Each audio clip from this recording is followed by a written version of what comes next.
this video, I'm going to show you how you can change language on the Doordash app.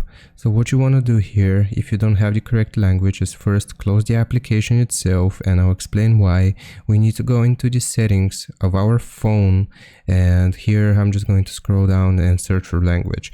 So if you have multiple languages on your iPhone or the device that you're using, then Doordash can change your language using your preferences.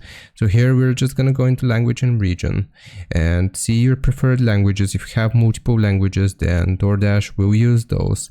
And if you want to change your language, what you have to do is just click on add language here and choose any of these languages from the list. After we have added them, make sure you make them primary here. So you just have to scroll this or add this on top of the other like this. And then this is going to change your Doordash language. I hope this helps. Leave a like and sub, and I'll see you next time.